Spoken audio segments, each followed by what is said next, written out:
Hello everyone, welcome to my YouTube channel UPSC with Rashmi. UPPCS 2024 prelims exam के लिए UP special का आज हमारा प्रैक्टिस सेट नंबर 7 है। 6 प्रैक्टिस सेट हम ऑलरेडी डिस्कस कर चुके हैं। अगर आपने वो नहीं देखे हैं तो आप देख सकते हैं। वीडियो को शेयर कीजिए, लाइक कीजिए। शुरू करते हैं आज का वीडियो। हमारा आज का फर्स्ट क्वेश्चन है, उत्तर प्रदेश की प्रमुख वाणिज्यिक उपज क्या है? ऑप्शन है ए जूट, ऑप्शन बी गन्ना, ऑप्शन सी कपास और ऑप्शन डी तिलहन।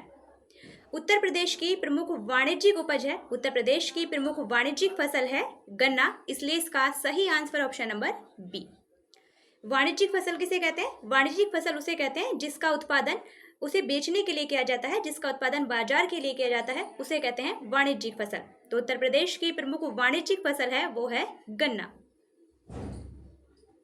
एक्सप्लेनेशन देखते हैं इसकी।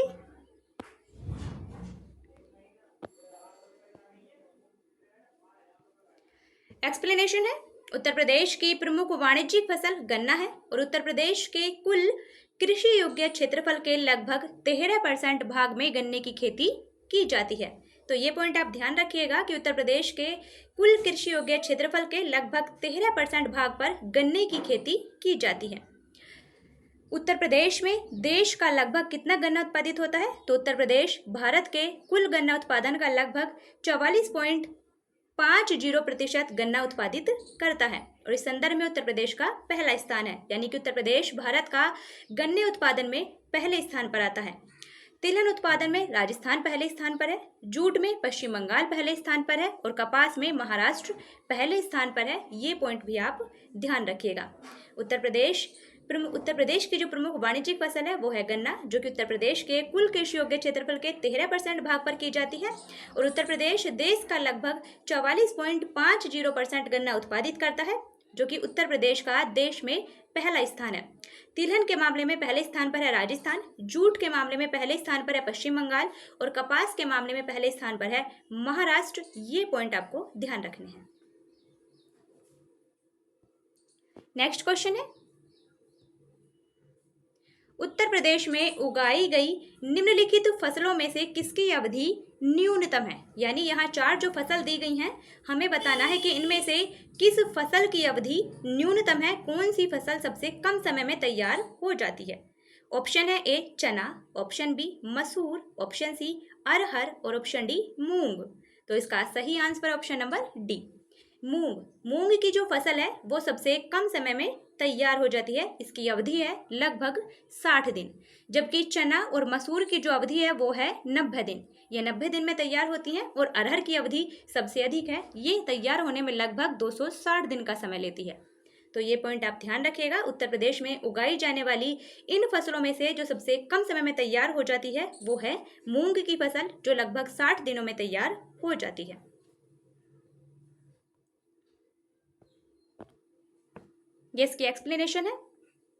उत्तर प्रदेश में बोई जाने वाली फसलों में मूंग की अवधि सबसे कम है, यह अवधि लगभग 60 दिन की है, यानी कि मूंग की फसल 60 दिनों में तैयार हो जाती है। और मूंग की फसल कैसी फसल है? मूंग की फसल खरीफ और जायद की फसल है, खरीफ और जायद दोनों में ही ये फसल बोई जाती है। मसूर और चना 90 दिन में तैयार हो जाते हैं और अरहर 260 दिन में तैयार हो जाती है। नेक्स्ट क्वेश्चन है, उत्तर प्रदेश में कृषि उत्पादन बढ़ाने में कौन सा कारक सबसे अधिक प्रभावी है? ऑप्शन है ए उन्नत किस्म के बीजों का बढ़ता प्रयोग, ऑप्शन बी कृषि सेवा केंद्रों का विकास, ऑप्शन सी कृषि साख सुविधा और ऑप्शन डी किसान क्रेडिट कार्ड योजना। तो इसका सही आंसर है ऑप्शन नंबर ए। उत्तर प्रदेश में कृषि उत्पादन बढ़ाने में जो सबसे प्रभावी फैक्टर है वो है उन्नत किस्म के बीजों का बढ़ता हुआ उपयोग, इसलिए इसका सही आंसर ऑप्शन नंबर ए।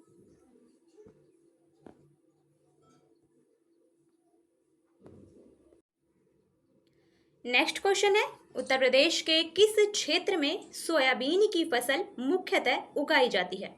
ऑप्शन है ए पूर्वी क्षेत्र, ऑप्शन बी केंद्रीय क्षेत्र, ऑप्शन सी विंध्य क्षेत्र और ऑप्शन डी बुंदेलखंड क्षेत्र।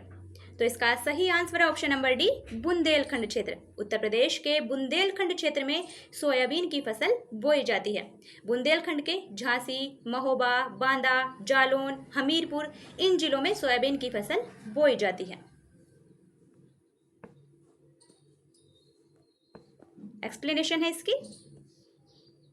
उत्तर प्रदेश में बुंदेलखंड क्षेत्र के जालौन, झांसी, ललितपुर, हमीरपुर, बांदा, महोबा इन जिलों में सोयाबीन की खेती प्रमुखतः की जाती है।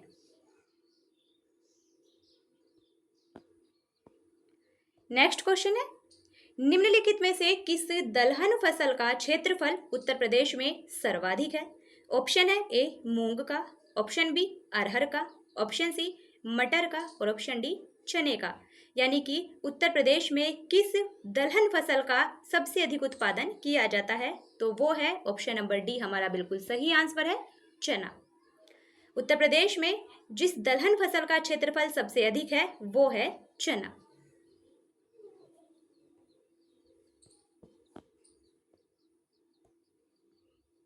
उत्तर प्रदेश के अंतर्गत दलहनी फसलों में चने का क्षेत्रफल सर्वाधिक है, जो कि देश के कुल चना उत्पादक क्षेत्रों का लगभग 6% हिस्सा कवर करता है। यानी उत्तर प्रदेश में जितने क्षेत्रफल पर चने की खेती की जाती है वो भारत के कुल चना क्षेत्रफल का लगभग 6% हिस्सा कवर करता है। नेक्स्ट क्वेश्चन है, भारत के राज्यों में से उत्तर प्रदेश निम्नलिखित में से किन फसलों का अग्रणी उत्पादक है? ऑप्शन है ए गेहूं, आलू, मूंगफली, ऑप्शन बी गेहूं, आलू, गन्ना, ऑप्शन सी आलू, गन्ना, कपास और ऑप्शन डी आलू, गन्ना, धान। अगर आप इसमें एलिमिनेशन का यूज करेंगे तो आप इसे हटा सकते हैं। मूंगफली का उत्पादन उत्तर प्रदेश में ज़्यादा नहीं होता है तो आप इसे एलिमिनेट कर सकते हैं। कपास के उत्पादन में महाराष्ट्र अग्रणी है, उत्तर प्रदेश नहीं है, इसलिए ऑप्शन सी भी हमारा आंसर नहीं होगा। धान के उत्पादन में पश्चिम बंगाल अग्रणी है, ना कि उत्तर प्रदेश, इसलिए ऑप्शन डी भी हमारा आंसर नहीं होगा। इसलिए हमारा सही आंसर है option number B. Uttar Pradesh गेहूं के उत्पादन में पहले स्थान पर है, आलू के उत्पादन में पहले स्थान पर है और गन्ने के उत्पादन में भी उत्तर प्रदेश भारत में पहले स्थान पर है। तो भारत के राज्यों में जो उत्तर प्रदेश जिन फसलों का अग्रणी है वो है गेहूं, आलू और गन्ना। इनमें आपको थोड़ी सी बोरियत हो सकती है, अगर आपको फैक्ट याद नहीं होते हैं तो आपको बोरियत हो सकती है, लेकिन आपको ये याद करने हैं क्योंकि इनमें से क्वेश्चन पूछे जाते हैं। कोई भी एग्जाम हो आपको इनमें से क्वेश्चन मिलेगा ही मिलेगा। ये इसकी एक्सप्लेनेशन है। उत्तर प्रदेश की प्रमुख फसल है चावल, गेहूं, बाजरा, जौ, मक्का। उत्तर प्रदेश गेहूं के मामले में गन्ना और आलू के उत्पादन में प्रथम स्थान रखता है।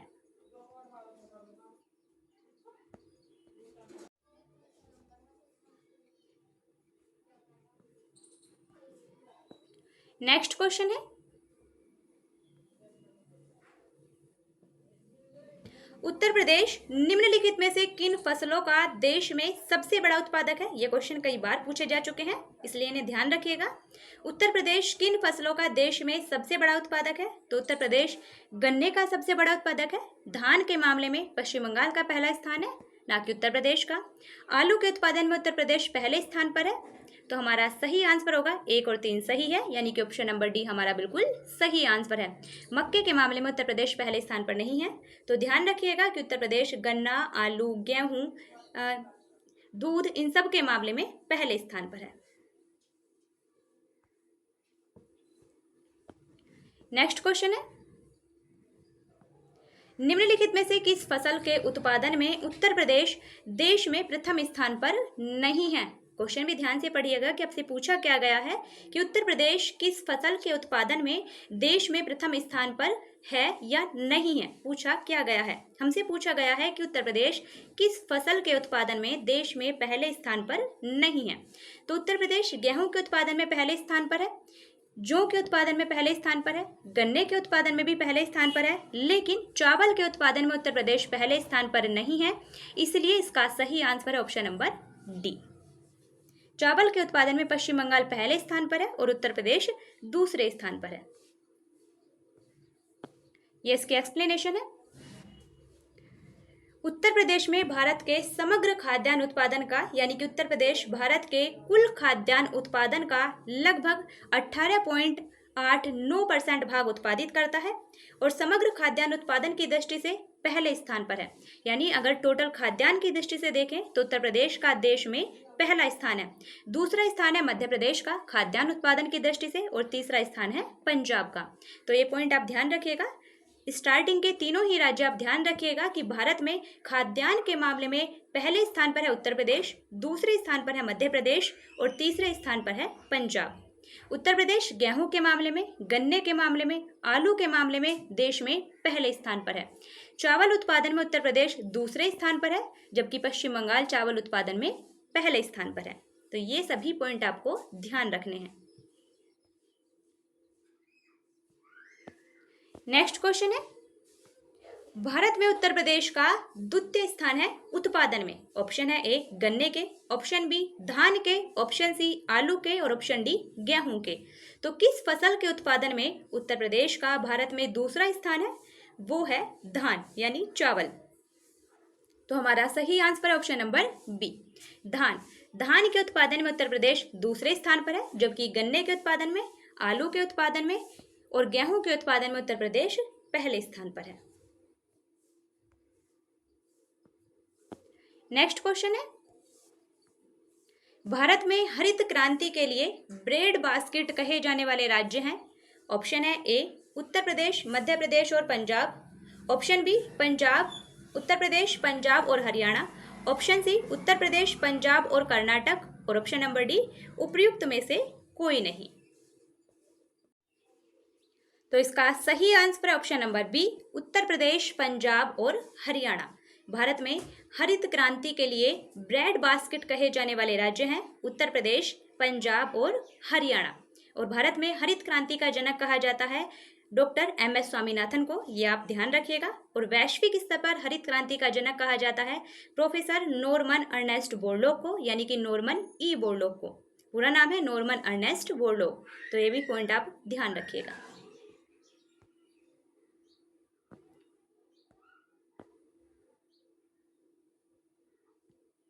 उत्तर प्रदेश, पंजाब, हरियाणा भारत में हरित क्रांति के लिए ब्रेड बास्केट कहे जाने वाले राज्य हैं।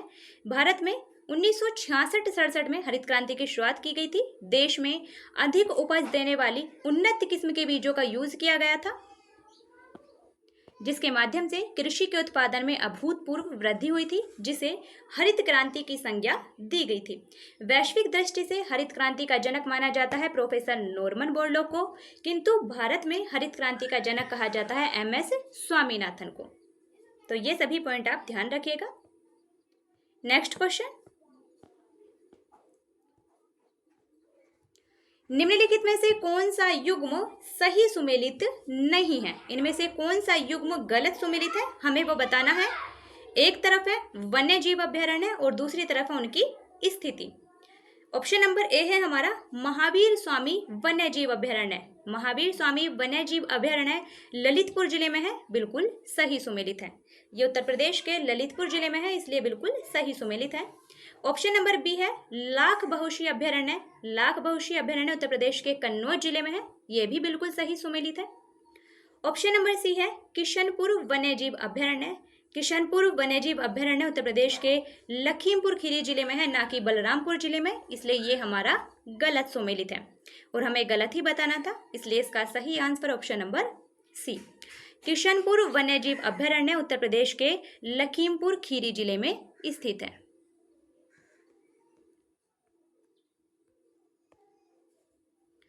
और ऑप्शन नंबर डी है कैमूर अभ्यारण्य। कैमूर अभ्यारण्य उत्तर प्रदेश के सोनभद्र और मिर्जापुर जिले में है, इसलिए यह भी बिल्कुल सही सुमेलित है।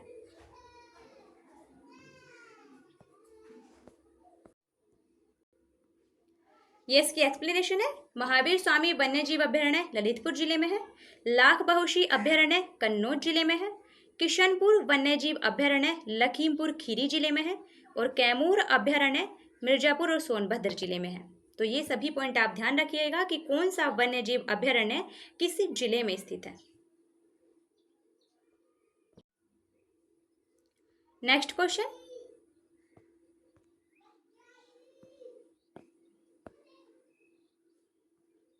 नेक्स्ट क्वेश्चन है दुधवा राष्ट्रीय उद्यान उत्तर प्रदेश के निम्नलिखित में से किस जनपद में अवस्थित है? ऑप्शन है A Sitapur, option B Lakhimpur Kheri,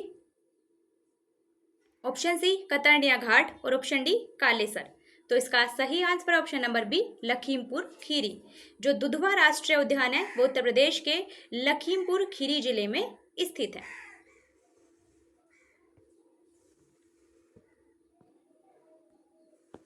इसकी एक्सप्लेनेशन है, मोहना और सुहेला नदी के बीच 775 वर्ग किलोमीटर वन क्षेत्र के रूप में 1861 में एक क्षेत्र आरक्षित किया गया था। उसके बाद 1977 में सरकार ने लखीमपुर खीरी जिले के 614 वर्ग किलोमीटर क्षेत्र को दुधवा राष्ट्रीय उद्यान के रूप में आरक्षित घोषित किया। दुधवा से लगभग 30 किलोमीटर दूर स्थित एक अन्य आरक्षित क्षेत्र किशनपुर अभ्यारण्य और कतरनिया घाट को मिलाकर 1987 में दुधवा टाइगर रिजर्व भी बनाया गया है। ये भी आप ध्यान रखिएगा। तो दुधवा जो नेशनल पार्क है वो है उत्तर प्रदेश के लखीमपुर खीरी जिले में।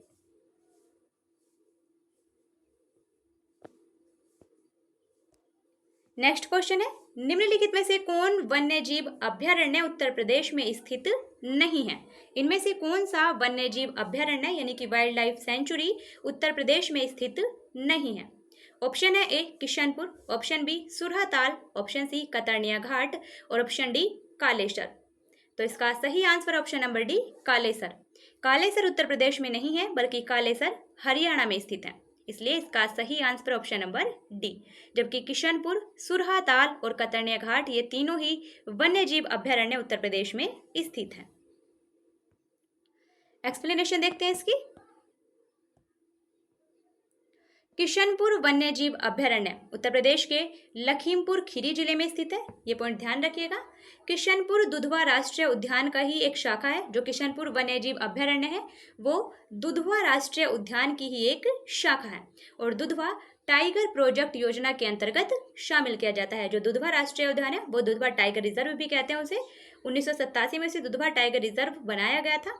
तो ये टाइगर प्रोजेक्ट योजना जो 1973 में शुरू की गई थी उसके अंतर्गत शामिल किया जाता है। कतरनिया घाट वन्यजीव अभ्यारण्य उत्तर प्रदेश के बहराइच जिले में है, ध्यान रखिएगा। सुरहाताल वन्यजीव अभ्यारण्य उत्तर प्रदेश के बलिया जिले में है और इसे 1991 में एक पक्षी अभ्यारण्य के रूप में भी घोषित किया गया था। जबकि कालेसर राष्ट्रीय उद्यान कालेसर नेशनल पार्क हरियाणा के यमुनानगर जिले में स्थित है, जिसे 2003 में राष्ट्रीय उद्यान घोषित किया गया था। नेक्स्ट क्वेश्चन है, चंद्रपुर वन्यजीव अभ्यारण्य उत्तर प्रदेश के किस जिले में स्थित है? ऑप्शन है A Agra, option B Chandauli, option C Unnao और ऑप्शन डी मेरठ।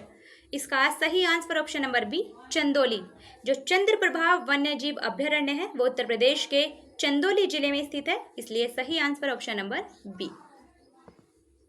एक्सप्लेनेशन है इसकी। चंद्रप्रभा वन्यजीव अभ्यारण्य उत्तर प्रदेश के चंदौली जिले में स्थित है, जो कि वाराणसी से 70 किलोमीटर दूर है। चंदौली वाराणसी से 70 किलोमीटर दूर है।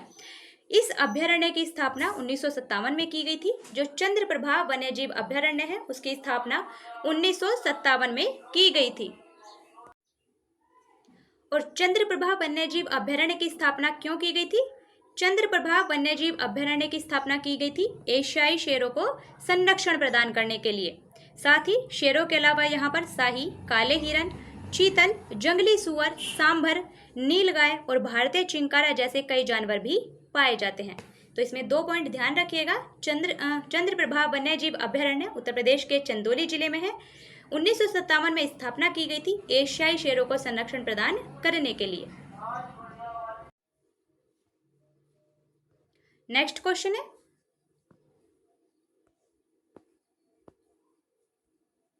नेक्स्ट है उत्तर प्रदेश वन निगम कब स्थापित किया गया? ऑप्शन है ए 25 नवंबर 1974, ऑप्शन बी 25 नवंबर 1975, ऑप्शन सी 25 नवंबर 1976 और ऑप्शन डी 25 नवंबर 1977। इसका सही आंसर ऑप्शन नंबर ए 25 नवंबर 1974। उत्तर प्रदेश वन निगम स्थापित किया गया था 25 नवंबर 1974 को। फैक्ट है, ध्यान रखिएगा। एक्सप्लेनेशन है इसकी।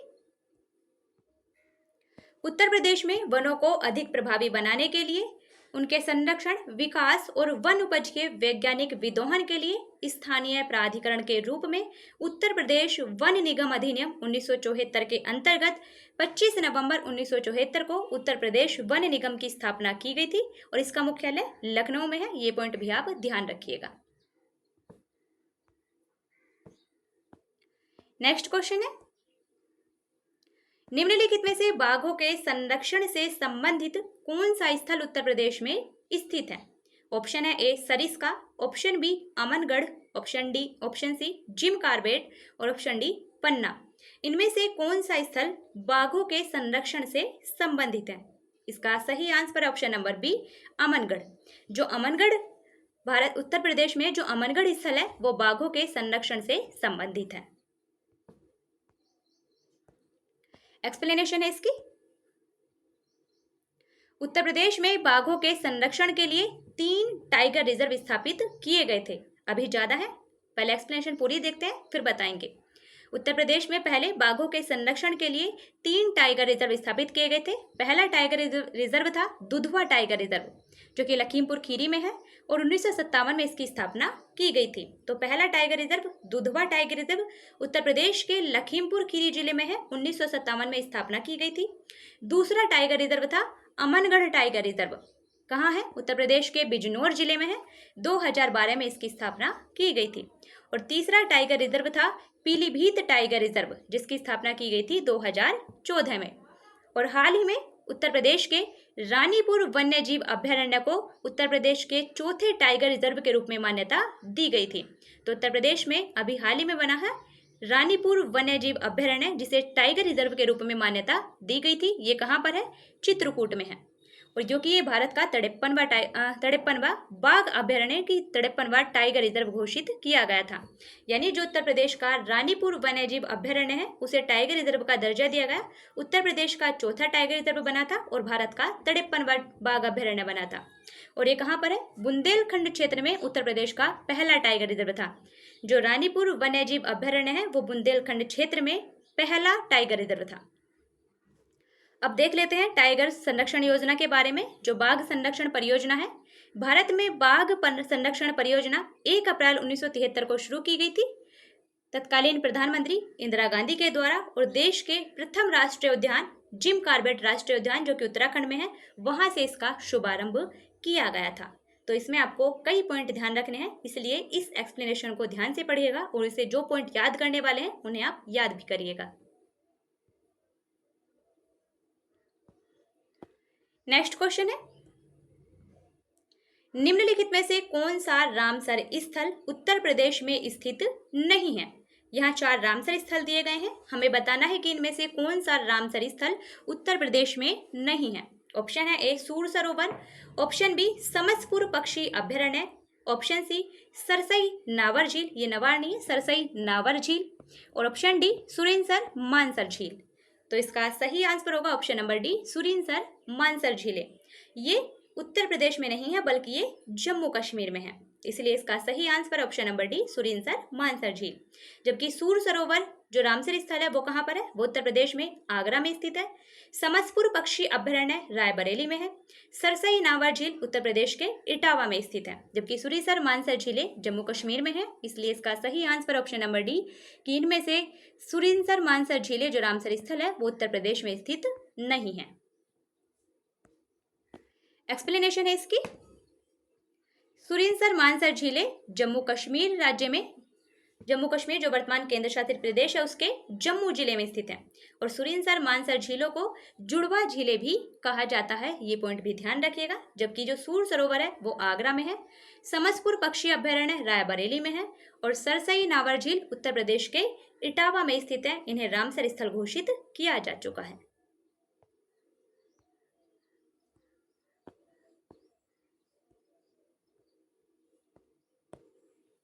नेक्स्ट क्वेश्चन है, उत्तर प्रदेश के निम्न क्षेत्र में से कौन सा क्षेत्र सर्वाधिक बाढ़ प्रभावित है? ऑप्शन है ए पश्चिमी क्षेत्र, ऑप्शन बी पूर्वी क्षेत्र, ऑप्शन सी मध्य क्षेत्र और ऑप्शन डी उत्तरी क्षेत्र।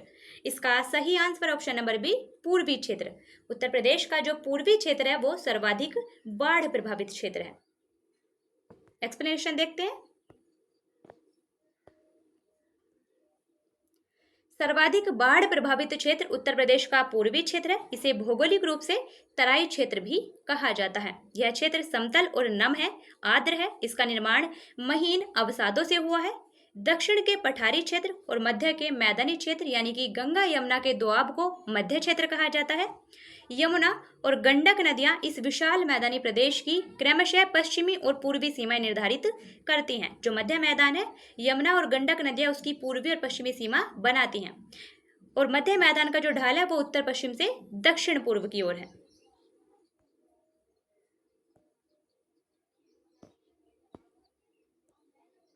और उत्तरी क्षेत्र हिमालय से लगा हुआ पठारी क्षेत्र है। यहाँ बाढ़ आने की संभावना कम होती है, जबकि जो पश्चिमी क्षेत्र है उसकी ऊंचाई 80 से 250 मीटर तक है, जहाँ अनेक क्षेत्रीय नदियों के द्वारा काप मिट्टी, कीचड़ और बालू निर्मित एक अत्यंत उपजाऊ क्षेत्र है। इसलिए उत्तर प्रदेश का जो बाढ़ प्रभावित क्षेत्र है वो है पूर्वी क्षेत्र।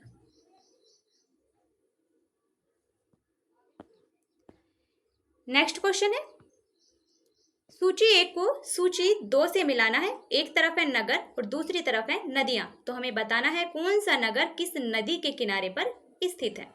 ऑप्शन है, मतलब ए है हमारा चित्रकूट। चित्रकूट मंदाकिनी नदी के किनारे पर है, तो ए का है हमारा 4।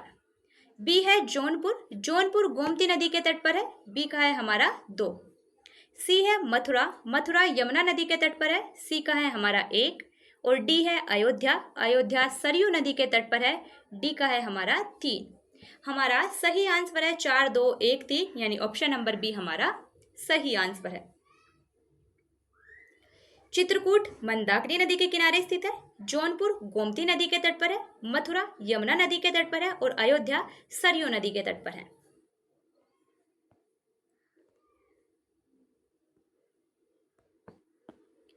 नेक्स्ट क्वेश्चन है, निम्नलिखित में से कौन सा फसल चक्र पूर्वी उत्तर प्रदेश के लिए सर्वाधिक उपयुक्त समझा जाता है। ऑप्शन है ए धान मक्का गेहूं, ऑप्शन बी मक्का आलू मूंग, ऑप्शन सी मक्का तोरिया गेहूं और ऑप्शन डी कपास गेहूं मूंग। इसका सही आंसर है ऑप्शन नंबर ए धान मक्का गेहूं। जो धान मक्का गेहूं ये फसल चक्र है, ये पूर्वी उत्तर प्रदेश के लिए सबसे अधिक उपयुक्त समझा जाता है। इसलिए सही आंसर ऑप्शन नंबर ए।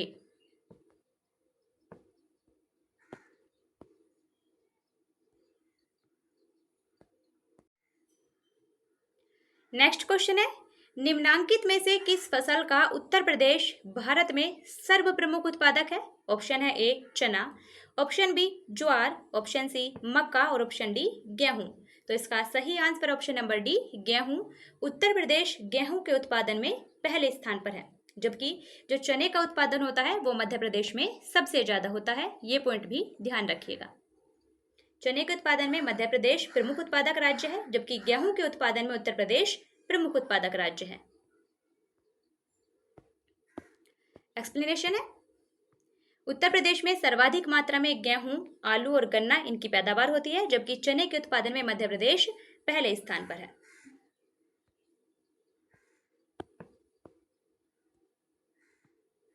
नेक्स्ट क्वेश्चन है, भारत के राज्यों में उत्तर प्रदेश किस उत्पाद का सबसे बड़ा उत्पादक नहीं है। ऑप्शन है ए फूलों का, ऑप्शन बी गेहूं का, ऑप्शन सी आलू का और ऑप्शन डी गन्ने का। आई होप अब तक आपको याद हो गया होगा।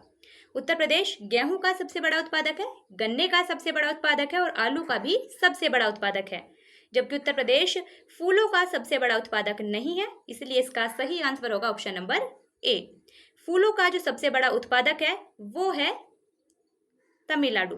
तो ध्यान रखिएगा, फूलों का सबसे बड़ा उत्पादक राज्य है तमिलनाडु।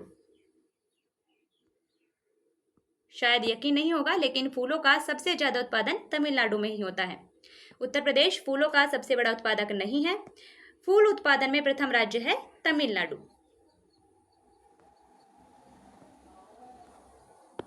नेक्स्ट क्वेश्चन है हमारा, भारत के मेंथा तेल उत्पादन में उत्तर प्रदेश का योगदान कितने प्रतिशत है? ऑप्शन है ए 60%, ऑप्शन बी 85%, ऑप्शन सी 75% और ऑप्शन डी 90%।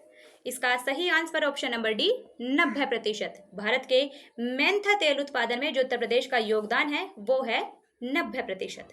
इसलिए इसका सही answer option number D.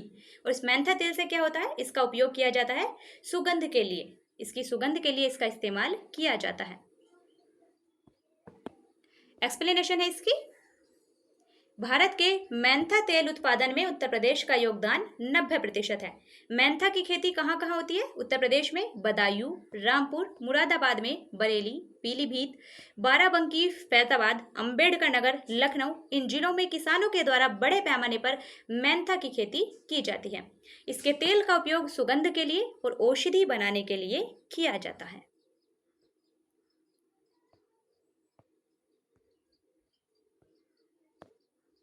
Next question है, उत्तर प्रदेश राज्य से संबंधित निम्न कथनों पर विचार कीजिए। हमें बताना है कि इनमें से कौन से कथन सही हैं। हमें वर्तमान डाटा के अनुसार बताना है। यह क्वेश्चन पूछा गया है, इसलिए यह क्वेश्चन लिया है। तो उत्तर प्रदेश गन्ने के उत्पादन में देश में प्रथम स्थान पर है, बिल्कुल सही है। उत्तर प्रदेश आलू उत्पादन में शीर्षस्थ स्थान पर है, यानी कि उत्तर प्रदेश आलू के उत्पादन में पहले स्थान पर है, बिल्कुल सही है। और नंबर 3 है, देश का सर्वाधिक गेहूं उत्पादक राज्य है, ये भी बिल्कुल सही है। नंबर 4 है, देश का सर्वाधिक धान उत्पादक राज्य है, ये गलत है, क्योंकि देश का सर्वाधिक धान उत्पादक राज्य है पश्चिम बंगाल, ना कि उत्तर प्रदेश। तो ये पॉइंट अब आपको याद हो गए होंगे। उत्तर प्रदेश धान के मामले में दूसरे स्थान पर आता है। हमारा सही आंसर होगा 1, 2 और 3 सही है, यानी ऑप्शन नंबर बी हमारा सही आंसर है।